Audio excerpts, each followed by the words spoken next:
Breaking tonight, Fox News just confirming a critical new pick for President-elect Trump, with a job offer going to a controversial candidate, one you know very well. Good evening and welcome to the Kelly File, everyone. I'm Megyn Kelly. Topping the list of priorities for the president-elect, building the team that will protect this country at one of the most uncertain times in our history. Just moments ago, Fox News confirming that President-elect Trump has picked former Obama administration military intelligence chief, Lieutenant General Michael Flynn, to be his national security advisor. This is a critical post in the national security landscape. It will not be without controversy, but it will be without Senate confirmation, which is not needed for that job. We're going to get into this in just 1 minute. Among the other candidates who visited Mr. Trump today, legendary foreign policy giant Henry Kissinger, South Carolina governor, and reported candidate for Secretary of State, possibly, Nikki Haley, head of the National Security Agency, Admiral Mike Rogers, and our next guest, retired four-star general and former Vice Chief of Staff of the United States Army, General Jack Keane, who says this country is facing global security challenges on a scale not seen since the rise of the Soviet Union. General Keane in a moment. But we begin tonight with Chief National Correspondent Ed Henry, who is here with me in New York, on the breaking news and the transition. That you just broke this, you just confirmed this, so it's a deal. Lieutenant General Mike Flynn, he's been offered it. He has not officially accepted it, but widely accepted that he will take this post. Why it is significant that he's being appointed to a top White House job is, as you say, he's made very controversial statements about Muslims before. He's taken on President Obama, challenged him on national security. That's why he got forced out. And so Democrats would want a pound of flesh if he was nominated to a post like Defense Secretary or Secretary of State. This allows President-elect Donald Trump to get him installed right into the White House. Kellyanne Conway today pushed back on all these reports, charging that more broadly the transition is moving too slow. She declared while they have a lot of work to do, they're moving methodically and calmly to focus on quality rather than speed. I mentioned Flynn. There's also another surprising move tonight. President-elect Donald Trump inviting Mitt Romney to a meeting this weekend at his golf club in Bedminster, New Jersey.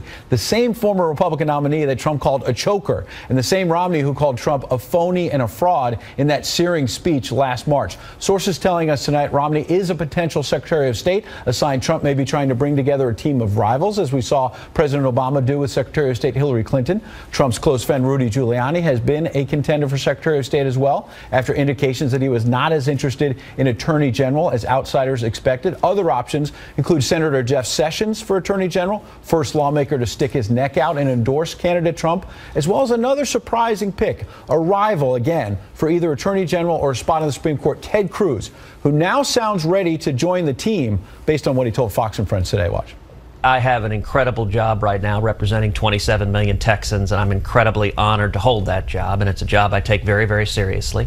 I'm eager to work with the new president in whatever capacity I can have the greatest impact. Now, Senator Sessions also in the running to be Defense Secretary. You mentioned Henry Kissinger. General Keith Kellogg have also passed through Trump Tower.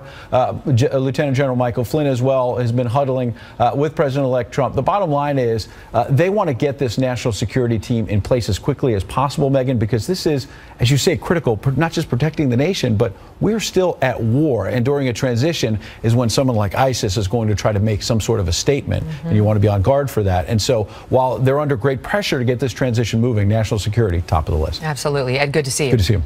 Adding to the urgency for Mr. Trump to assemble his national security team, today the Director of National Intelligence, James Clapper, submitted his letter of resignation.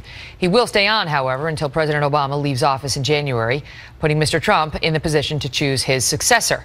Joining us now, General Jack Keane, who is a retired four-star general, former Vice Chief of Staff of the U.S. Army, and Chairman of the Board for the Institute of the Study of War. As we mentioned, he also visited Trump Tower today, and there's some vacancies there, General. So, come on, let's have it. What'd you get offered? Look at it was his meeting, all right, not mine, and he controls the information. But I'll tell you this. The thing I had in common with Donald Trump is about a dozen years ago, we got a Man of the Year award in New York City at the Hotel Plaza from the USO. So I met him once. And I found him to be very personable. He asked excellent questions, throughout the 45 minutes that I was with him. Very, very engaged and very curious about, the world and its complexities. And, something let's be honest, that he and many of his close-in advisors that he's selected don't have a lot of knowledge about it. It's not surprising. Most people who aspire to be president don't have a foreign policy and national security background. The exception was certainly Hillary Clinton. You do. I do. So, I mean, you tell me, because you are enjoying your retirement and all your many stars, and now, you know, you're working in the Institute of Study of War, which you co-founded. You founded. So, you tell me whether you might have some interest in being the Director of National Intelligence, or even Secretary of Defense, or something like that. Well, that's between myself and Donald Trump. That's not a no. I spoke very frankly to him, and he understands where I'm coming from. All right, viewers, we are getting someplace with the general. We're getting someplace. I feel like we know, but he just can't say. I want to ask you about the breaking news and Michael Flynn, Lieutenant General Michael Flynn. We know him. He's on the Kelly File all the time. Many people are going to lose their minds over this. Just explain why this position is so important. National Security Advisor to the President. Yeah, it's a really important position, certainly. Just the name itself implies that. There's two jobs there. The one is very visible, the National Security Advisor to the President. And obviously, the President judges whether that person is successful or not, because he or she speaks to that person on a regular basis, just about every single day, multiple times a day. That person's like the clearinghouse for information from the intelligence agencies, and who else? From all the interagencies that deal with national security. So the second piece of the position gives you a better sense of it. He's also the director of the National Security Council, which has members on it from the Department of Defense, Department of State, all of our intelligence agencies, the Department of Treasury, etc. And it has its own staff, which now is about 400. Senate Armed Services Committee wants to reduce it. So those are the two jobs. So he doesn't need to be confirmed in that position. He can just, you know, if Donald Trump wants him, he's got him. But people are already pointing to some controversial statements that General Flynn has said in the past, including, let me pull it up, this one from his Twitter account. This is from April, last April. Fear of Muslims is rational, in all capital letters, rational. Please forward this to others. The truth fears no questions. I mean, his language like that, and his General Flynn's somewhat controversial history, especially with the Democrats, going to hurt him at all? I mean, can it? Well, as I said before, he's advising the President of the United States. That's between the two of them. The President's going to judge whether Flynn is doing a good job or not. The other thing he does, so I can just carry that thought a little further, when the President makes a decision to implement a national security policy, it'll be General Flynn's job to coordinate all of the agencies I mentioned in the execution of that policy. And also, you feel good about it? Do you feel like General Flynn can do this? I know him. He's a good guy. This is about the President's confidence in somebody that he knows, somebody he likes, and somebody he trusts. Okay. That's what this is really all about. We got our eyes on you, General Jack. I frankly don't think whether we think he's a good guy or not, or a great guy or bad guy, it's not even relevant. This is about the President picking a guy he wants to talk to every single day about national security. That's what's important. Just telling you, watching you. I'm going to see you going back into Trump Tower. We're going to see a big announcement. I hope you come right here to Kelly File first after you get it. Great to see you. Good talking to you, Megyn. Stuff's happening. Also with us tonight, Katrina Pearson, who's the former Trump campaign national spokesperson, and Matt Bennett, who's co-founder of The Third Way and a former deputy assistant to President Bill Clinton. Great to see you both. So let me just start with you on this, Katrina. It's now being confirmed. Our Ed Henry has confirmed General Michael Flynn, and he's already taking the incoming on this. What say you to the people who say he sat in on intelligence briefings while he was advising foreign clients? He made the controversial tweet about how fear of Muslims is rational, not radical Muslims, but just Muslims. Your thoughts? Well, I won't confirm or deny the appointment simply until the transition team does. I don't want to make that mistake. Okay. Simply because we've heard rumors and people for the last 2 days. And, you know, the media can't decide, Megyn, on how to shift gears from trying to defeat Trump to trying to actually cover him by holding him to a completely non-existent standard. And, you know, it's really bad when David Axelrod, chief strategist to Barack Obama, took to Twitter today to remind the media that they didn't even have these appointments made at this time without criticism. No one here is criticizing him for not making appointments fast enough. I'm talking about General Flynn and whether he's good for this position. I'll give it to you, Matt, on why the Democrats don't seem to like him. he is a horrendous choice for this job. General Keane was being polite, but being the national security advisor is incredibly important. Think about it. Condi Rice was the national security advisor on 9/11. You have to coordinate all of the agencies, as the general was discussing. You have to make sure that the president's wishes are carried out by the entire national security establishment, which is gigantic. And most importantly, you have to be an honest broker for the incoming that you're getting from the State Department and the CIA and the intelligence agencies and the Defense Department. He is, by all accounts, a very difficult guy to work for, but also, and much more importantly, he's just not a good person. He's talking about how we should fear all Muslims. That is not the kind of person that you need in the most important positions. Well, just because he made Washington. that one statement, which I've had him on the show many times, and I have heard him speak about radical Muslims for the most part, although this tweet doesn't say that, just for the record. So I don't know that you can leap to he's not a good person, Matt. Go ahead, Katrina. But if we're being honest here, I mean, whoever Mr. Trump nominates to any position, there's going to be scrutiny. There's been scrutiny over his initial appointments, and so I think to expect that this is just going to be, icing on the cake is just completely unfounded. Okay, There's but the criticism, Katrina, is that the people who are going in there that they don't have any experience, and that it just favors he's returning. He's putting people in major positions as just favors because they were loyal to him, as opposed to people, this is the criticism, who know what they're doing. Right. Yeah, Megyn, and the election is over, and the people chose Donald Trump, someone who had never been a politician before, because they trust him to make the right decisions and to choose the right people. And again, this is not just one person that's going to be making these decisions. There are teams that are going to be put in place. Those landing teams are going to be announced soon. Mr. Trump is brilliant when it comes to putting together teams and when it comes to doing what he wants to get done. And I think he's proven that time and time again. Go ahead, Matt.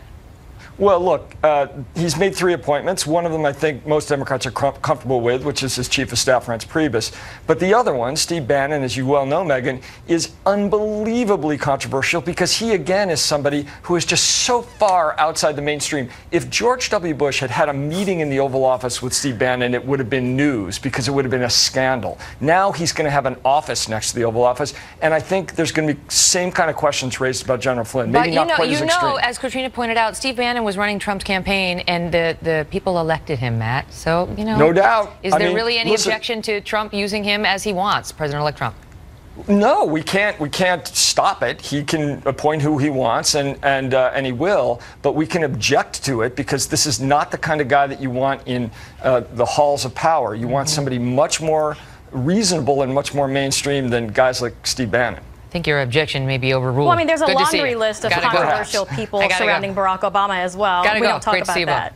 Also breaking tonight, new reports that Nancy Pelosi could be caught in the crossfire as the Democrats get ready to punish someone for the epic losses last week. Will it be Ms. Pelosi? Plus, a fierce fight breaking out today over the idea of tracking immigrants who come here from terror hotbeds. We'll show you what the law says about this, and then we'll pick up the political fight with Hassan Shilby from the Council on American Islamic Relations and former Navy SEAL Carl Higbee. They're next. Don't go away. Look, the president needs to protect America first. And if that means having people that are not protected under our Constitution have some sort of registry so we can understand, until we can identify the true threat and where it's coming from, I support it.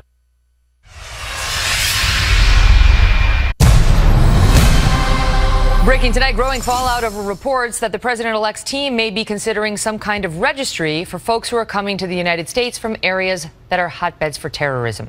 While critics are hitting the plan as anti-American, some constitutional experts say it's not only legal, but several administrations have used practices like this. Trace Gallagher explains how this might work. Trace? Megyn, when it comes to implementing Donald Trump's call for extreme vetting of immigrants from some Muslim countries, Kansas Secretary of State Chris Kobach, a member of the Trump transition team, says the answer might be reinstating the National Security Exit and Entry Program system known as NSEERS, which required people from primarily Muslim countries deemed as a higher risk to be interrogated and fingerprinted.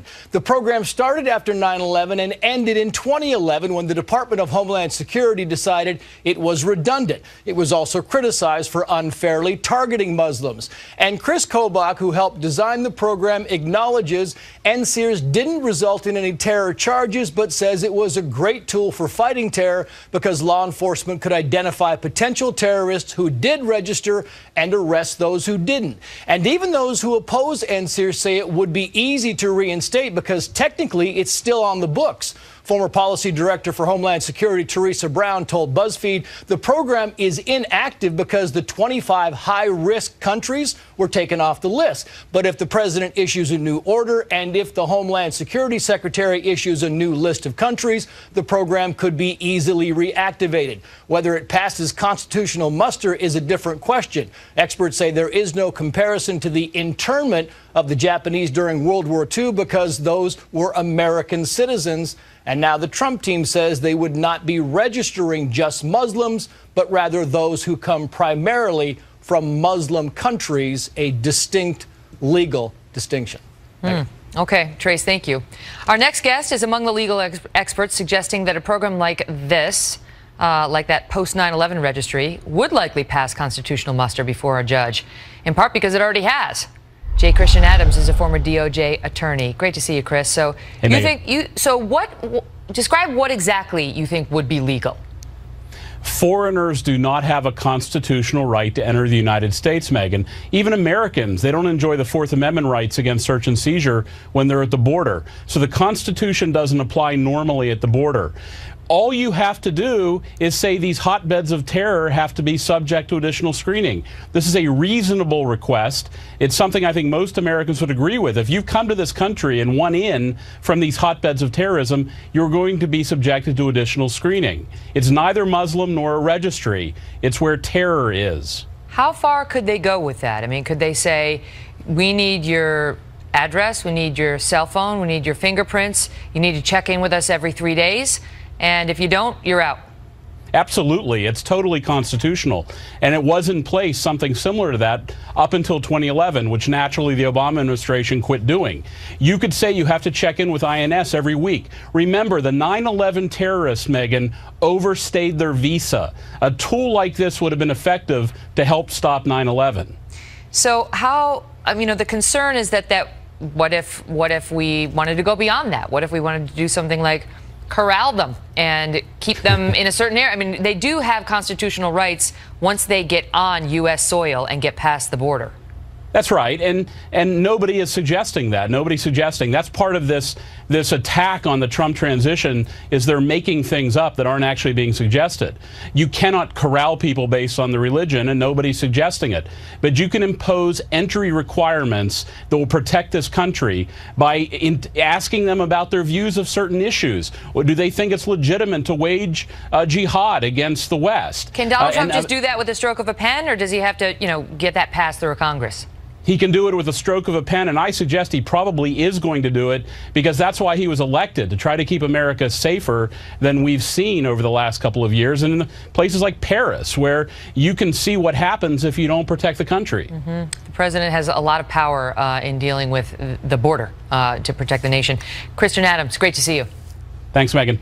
Well, this debate over this has been on fire in the media today, and we're picking it up there with Carl Higbie, a former Navy SEAL and Trump supporter, and Hassan Shilby, the chief executive director of the Florida branch of the Council on American Islamic Relations, known as CAIR. Great to see you both. Thank you. So, Carl, we had this debate on the show last night. Right. You just want to make clear that we got into this back and forth about, whether there was legal precedent for doing this with checking at the border, and you made a reference to the Japanese in World War II, and your position tonight is that was not a reference to internment camps. Oh, no, is that absolutely. I was actually shocked that you brought in internment camps, but it was a reference strictly to the scrutiny on immigration and the stopping of immigration and the registration of immigrants coming from places like Japan and Italy and Germany and things like that. So no, it had nothing to do with internment camps whatsoever. Okay, but you didn't say that you were shocked. Here is what happened between us last night when we were talking about this proposal by Chris Kobach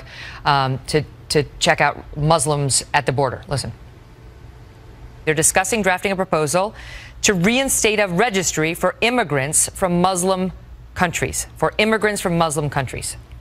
Yeah, and be perfectly honest, it is legal. They say it'll hold constitutional muster. I know the ACLU is going to challenge it, but I think it'll pass. And we've done it with Iran back a while ago. We did it during World War II with Japanese, which, you know, call it what you Come will, on. maybe wrong. You're not proposing we go back to the days of internment camps, I hope. No, I'm not proposing that at all, Megyn. But what I am saying better is than that to we need to suggest protect that. America I mean, that's the kind of stuff that gets people scared, Carl. Right. But I'm just saying there is precedent for it, and I'm not saying I agree with it. All right. So, I mean, there wasn't shock expressed. There was saying, hey, there's precedent for it, which is what got people, confused. But I take you at your word if you're saying you were referencing something else. You were trying to make a different point. It was referenced in parallel with Iran when we, under Jimmy Carter, when we banned immigration from Iran. So I assume that, forgive me for not being as clear as I possibly could, but I never... Because you mentioned the Japanese in World War II. Yeah, no, I did, but I did not ever mention internment camps. So, for those out there who thought it was... I know, but that's kind of the big story about what we did here to the Japanese. You put words out there, Megyn, and let's be honest, the media had happy to run with them. Only after you put out the words about what we did to the Japanese in World War II, which is okay, I remember that. Yeah, well, I tell you what, I think the left-wing media took this by the horns because they're not a fan of Donald Trump, but this is exactly why he run, because of the dishonest media. Not saying you. Okay, well, listen, I understand you're clarifying it. Got it. Hassan, let me bring you in on what Carl is actually saying tonight, which is he supports this proposal. You just heard our lawyer saying it would be upheld in a court of law to say Muslims coming into the country from countries where terror originates or where there's a terror problem, that they could be forced to submit to this kind of monitoring. Your thoughts? Thank you, Megyn. And to Carl, I say, have you no sense of decency, sir? I mean, America is a country based on freedom of religion. Freedom of religion is a fundamental principle that I have taken an oath, and I'm sure you've taken an oath to protect. And it is ineffective to target people simply based on religion. Let's target criminals, let's target terrorists, but let's not divide people simply based on their religion. And my children hear you. After Donald Trump won, my children came home, they're ages 4, 5, and 6. And we don't talk about politics at home, but they said, Daddy, Trump won, and now he's going to kick us out. And he's going to build a wall so big we can't even fly back home. And I told them, kids, don't worry. You're all born here. This is your land. And I'll protect your freedom to practice your faith in this land, as we will protect the freedom of all Americans to practice their faiths in this land. He's not talking about Americans, though, Hassan. Yeah. He's not talking about Americans. He's talking about foreigners who want to come into America and the kind of screening that we should do when we're in a war on terror. Well, I think anybody coming into America should face scrutiny and screening to make sure that people who are coming into America are law-abiding. You don't think there should be any heightened scrutiny for those who come from hotbeds of terror? I don't think there should be heightened scrutiny based on people's religion. Again, that's not what America's about. You have the IRA committing terrorism. Is that based on religion, or is it based on a geographical, a geopolitical war? Well, we've heard many different things. We've heard many different things from Trump supporters and Trump surrogates, and some have advocated. I mean, this gentleman here himself has said some very negative things about the entire Muslim community. We can't be promoting fear and hate against an entire religious community. Let's target on actual threats, but let's not divide Americans based on religion, because what makes America so great is freedom of religion. That's what the U.S. Constitution is about. Go ahead, Carl. Well, Hassan, forgive me for not taking you too seriously about American security and safety, which is the paramount of Donald Trump's policies here. Your organization, CARE, was listed as a terrorist organization by the UAE. 7 of your board members can't come into the United States because they have alleged terrorist ties, and you supported Hamas. So let's be very clear here. Donald Trump wants to protect Americans first and scrutinize people who want to join our country, and make sure when they do join our country, they do it on our terms, which is safe for Americans, but we also want to be fair to the people who are already here. So I welcome immigrants, I welcome people from all over the country, or all over the world, to join us here, but I want to make sure that it's safe for Americans in my country that I fought for. Go ahead, Hassan. And that's absolutely false. I'm a civil rights lawyer. I run the largest civil rights organization in the state of Florida. We defend the rights of all people of discrimination, regardless of race or religion or ethnicity. The UAE has designated CARE as a terrorist organization. The UAE did designate CARE, not CARE Florida. And we don't go by the UAE. We live in a democratic country. The UAE does not have democratic freedoms or liberties. And the reason they did is because CARE is a civil rights organization. Yes, a dictatorship. Are you under UAE laws, or do we believe in American laws? I go by the American system. Only a couple months ago, I met with the president. Our deputy director is a sheriff deputy, and he protects this country day and night. We keep our country safe. We're proud Americans, and we want to keep America a free and just nation for all people, regardless of their race or religion, and we will stand for all victims of discrimination. Let's stand united. Let's not let fear and hate divide us and turn us against each other. Carl, I'll give you the quick last word, and I got to go. I just want to say thank you, Megyn. I think the American people understand where we stand on our differences on this one, so thank you. Great to see you both. Also tonight, we're doing a new investigation into fake news reports and whether they changed people's votes. Plus, Nancy Pelosi may lose her 14-year grip on power as a result of the pounding the Democrats took last week. Mark Thiessen and Austin Goolsbee are here on what that means for the country. Well, let me just say that, as I said, without even asking anybody for a vote, I have over 2/3 of the caucus supporting me.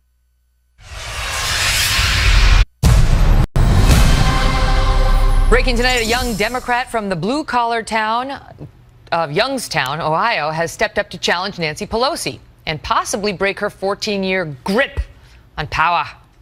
That news comes as President Obama faces roughly 2 months in office left and a legacy under possibly going under from the president-elect. The Clintons appear to be leaving the political stage meantime after being a powerful force in Washington for over 30 years. Senator Harry Reid is retiring after 3 decades in office. And Nancy Pelosi could do nothing but watch as her caucus decided this week to delay leadership elections while they figure out what went wrong on Election Day. Joining me now, Fox News contributor and former chief speechwriter to President George W. Bush, Mark Thiessen, and President Obama's former chief economist and economics professor at Chicago's Booth School of Business, Austin Goolsbee. Great to see you both. Good to see you, Megyn. So, Mark Thiessen, put back. this in perspective for us about the state of the Democrats and the Democratic Party right now. Well, the Democrats have called off their elections until they can figure out what the hell is going on. It sounds like right now. I mean, look, the state of the Democratic Party is pretty bad. A few weeks ago, the Democrats were preparing to measure the drapes in the White House and watch the Republican Party infight over how they had such a devastating loss to Hillary Clinton. Now it's the Republicans that are measuring the drapes and the Democrats that are infighting. And they have a lot to fight about, as Congressman Ryan has correctly pointed out. They've had the smallest congressional minority since 1929. Donald Trump has been elected president of the United States. They've lost 60 seats in Congress since 2010, and that's the Republican wave at the national level. At the state level, the Democratic Party has lost 242 state legislative seats since Barack Obama took office, lost control of 30 state legislative chambers, and a dozen governorships. When Barack Obama took office, Republicans had control of about 8 state legislatures where they had both the governor and the state legislator. Today, it's half the country, and Democrats control 6. So the Democratic Party has been... We've been focusing on the national elections. At the state level, they have been completely wiped out. The wave is at the national level. There's a tsunami at the state level. Pretty compelling argument there, Austin. What's the counter? Yeah, look, several of those things I don't disagree with. I agree. You know, Donald Trump wins a very narrow presidential victory, but I think Mark is right. That completely turned the tables. Now it's the Democrats fighting with each other, trying to figure out, you know, why did this happen and whose fault was it and where should they move. The only thing I would observe at the state level is a lot of what you've seen at the state level is true at the House of Representatives, too, which was 2010 was a big year for Republicans. And because 2010 is the census year, you had a massive amount of redistricting in those states. And that has absolutely redounded into the House of Representatives and into the state legislatures. You've seen the Senate remain much more balanced because there's no redistricting. What do you make? I mean, obviously the Democratic Party has some soul searching to do. You tell me. They don't seem like they fully understand why or how they lost. And yeah, who are they going to listen true. to for the prognosis on that? I mean, for the diagnosis, what I guess the postmortem I'm looking for. Look, both parties we have seen can overreact to very narrow election victories by the other side. You've seen that happen multiple times over the last 20 years. You think Nancy Pelosi is going to get the boot? Well, see, that's what I was going to say. With that said, it's clear with the Clintons, with Pelosi, we've got a generation of leadership that sometime in the near future is going to shift to the next generation. I don't know that it's right now. Nancy Pelosi's pretty strong and pretty effective. I don't know that this one congressman from Ohio will be the challenge, but I do think, you know, the winds are blowing. The winds of change are definitely blowing. Yeah.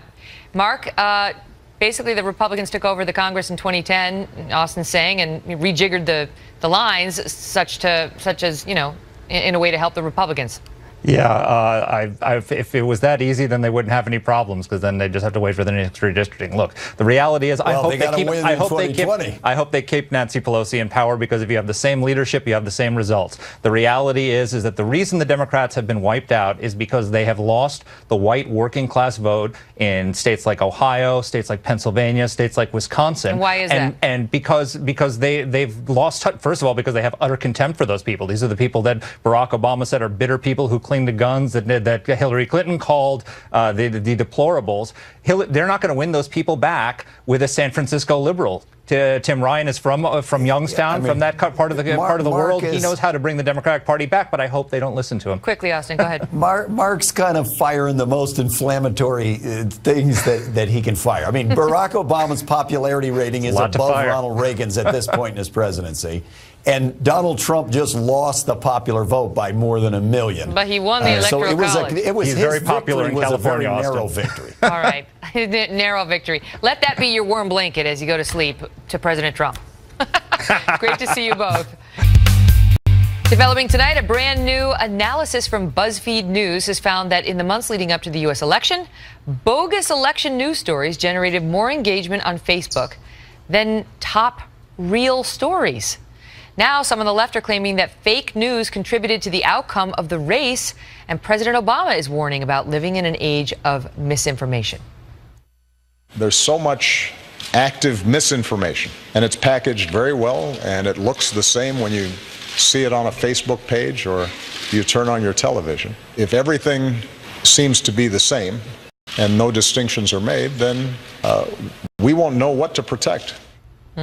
Joining us now, Chris Steyerwalt, our Fox News digital politics editor, and Dana Lash, host of Dana on the Blaze TV and author of Hands Off My Gun, Defeating the Plot to Disarm America. Great to see you both. Thanks for having us. Fake news, it's apparently a real thing, though I don't know that it was a real cause of Hillary's defeat. Let's just start with, apparently the fake stories, the biggest ones, include that Mrs. Clinton sold weapons to ISIS. Whoa. That the Pope endorsed Donald Trump, that Ireland was accepting American refugees fleeing Donald Trump, and that RuPaul, the drag queen, said he was groped by Trump.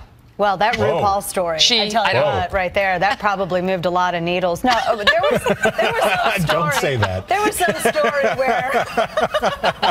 No, seriously, let's be... Okay, there was some story where it was... it was Media Research Center, and they discovered that about 8% of voters... They determined that maybe if what they had believed was being said about Hillary Clinton that they saw in the news, maybe if they would have believed it, it would have had an impact on the way that they voted. But nobody trusts the media. 78% of voters don't trust the media. That's an MRC poll from last week. So I don't really think, and those are so outlandish too. The RuPaul, that's my favorite. I haven't heard that one until tonight. That's the last straw.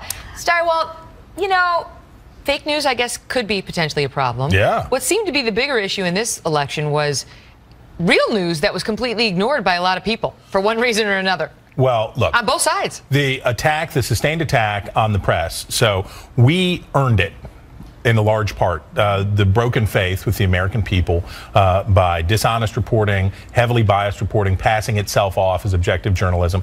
Decades of mistakes brought... Some of which was revealed in the WikiLeaks. Some was revealed in the WikiLeaks, and others just revealed by turning on the television for some channels and going, oh, I see how it is.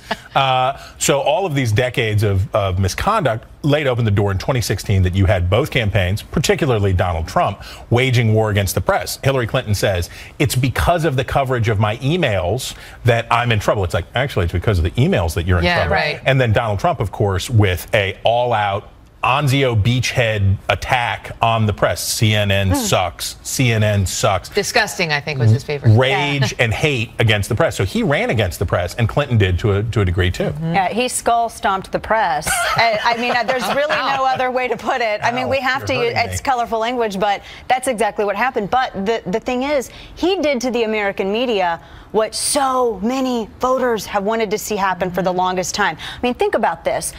There, back in 2010, even before that, back in 2008, if you didn't vote for Barack Obama, then maybe you have some racist tendencies. That's how this started. Mm-hmm. And then in 2010, right before the Unaffordable Health Care Act was passed, that there was the whole story of congressional members that were spit on by Tea Party demonstrators in Washington, D.C. There was zero proof of this. Right. It was a made-up story. Nothing was confirmed. And it kept going and going and going, and the stories got more and more outrageous. This wasn't a left-leaning website. It wasn't a right-leaning website that was doing this. This was major network news that was doing this. I remember there were reports of Tea Party activists that were carrying firearms, but they were cropping people out so you couldn't tell that it was a black American voter who was carrying a firearm lawfully. I mean, that's the kind of stuff they did, so people were But now it's like that. It's almost like you just want to do over. Let's just start the media over again. You know, it's just gotten so clammed up with bad information and bad actors, you know, in some cases, in the eyes of the viewers in particular. Social media is great because it connects people in ways that they haven't been before. The success of Donald Trump is a reflection not just of his ability to share information or misinformation, but it is reflective of the ability to create a network and an organization of people that transcend normal networks. Great, that's really good. But there is something that we have to pay attention to, which is if we can't be sure that we're telling people the truth and there aren't trusted sources, we won't keep the republic. Well, I would say no matter, you know, we've taken a lot of bumps and bruises, we the press, and many of them have been deserved. Some of them better than others. There's still, but it's still a noble profession. We got a job. We are looking out for them. We are trying. There are a lot of great journalists who give up a lot and who work very hard, usually for very little money, to bring you the best information they can. Great to see you both. Thank you, Megyn. So Lena Dunham, Tom Hanks, and Brian Kilmeade. Only one of them is here. Next.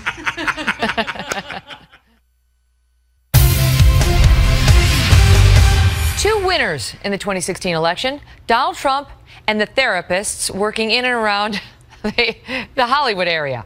It seems some of the best-known names from the entertainment industry are having an especially hard time with the results. Here to discuss it is the co-host of Fox & Friends, Brian Kilmeade. And listen to this. If you are in Dayton, Ohio tomorrow night, you can catch Brian at a signing for his book, Thomas Jefferson and the Tripoli Pirates, 4:30 p.m. Eastern at Books & Co., Dayton, Ohio. Kilmeade will be there. And it's exciting. I will not be crying. Lena Dunham, evidently the story goes, she's at the Javits Center waiting for Hillary Clinton to show up so they could have the party of a lifetime. Oh, boy. Then when she realizes Florida's going the other direction, she reaches to her face to find tears there. She was crying. A little bit later, she found hives on her chin. She found somebody else who also had hives on her chin. It was clear Hillary Clinton was going to lose. The only thing she could do was join her boyfriend at home and take a shower. You know what? And she did. Can I tell you for the record, one of our producers, Emily Jeffers, she also breaks out into hives when she gets upset. Really? Yes. Well, not in this particular instance, but I've seen that happen. That can happen. Is she upset now? No, can we bring her out? I think she's feeling pretty good. All right. Okay, good. I don't know. I've never had that type of reaction, allergic reaction. Sometimes if I scratch a dirty cat, my eyes will puff up. Well, but you know, the truth is, this is very upsetting to a lot of Americans. Kidding. The same way as, you know, when Barack Obama won 2 times in a row, it was very upsetting to some on the other side. But when rich, famous people get upset, they do interesting things that blue-collar people can't do. Like what? They go to Aspen, Colorado, where they just go and climb rocks.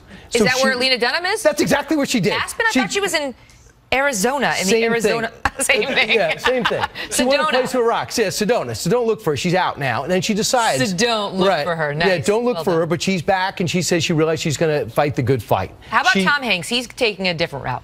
Typical classy Tom Hanks. Tom Hanks got another award on Wednesday, so finally he's getting recognized. And so he gets a trophy because there's nothing in that trophy case. I'm so embarrassed for him. He was really good at, what was it, Growing Pains, Bosom Buddies. He was fantastic Would you get to the point? All right, so he's making a speech, at which time he says, listen, I was voting for somebody else, but to paraphrase, he said, it's time for us as Americans. We're not Republican or Democrat, we're Americans. And my hope is that Donald Trump does so well, I vote for his reelection in 4 years. Yeah. And that is the attitude that most people have. When Barack Obama won and Mitt Romney lost, you're an American. Same thing with George Bush and Al Gore, you're an American. Although I have to say, I will never get over the fact when Barack Obama was elected and inaugurated in 2008, and I went to his inauguration in 2009, there were people in that crowd who booed George W. Bush and Laura Bush and George H.W. Bush and Barbara Bush. How do you boo Barbara Bush? Explain that to me. I don't understand. But listen, so healing is good. You helped produce a healing moment as well that people don't know. It's in my book, Settle for More, which you can buy right now. It's on stands. And it helped Donald Trump and I get over the weirdness that went on between us. And people don't know that Brian is like Henry Kissinger. Right. I had reached out to Donald Trump to meet with me, to like sit down with me so we could just stop that. And he didn't want to see me. And then enter Brian Kissinger and tell him what happened. It's in the book. Well, but it just struck me because he made up with Mitt Romney too today, and it was something just as the same type thing. As bad as he gets, You he didn't broker also that. fundamentally he does want to get over things. My sense is I want to interview him, and we got in a fight earlier that day because of you. Because he was going after you. So long story short, I had a chance to talk to him, at which time I said, listen, if I talk to Megyn and Megyn wants to talk to you, can we get this thing done? You wanted to get it done. So he said, go ahead, text my office. Hope Hicks calls me back. Sure enough, let's do it Sunday. Can't do it Sunday. Can Melania come? Can't come. Next thing you know, he met you, and now you're friends. And it's very similar to the same pattern we're seeing with Mitt Romney and Ted Cruz. You did a great job, and you really helped us both out. Great to see you. All right, great We'll to be see right back. Are you a working parent struggling with the joys of doing and having it all? Check out Settle for More at your local bookstore, and we can share some stories. Thanks for watching, everybody. I'm Megyn Kelly. See you tomorrow.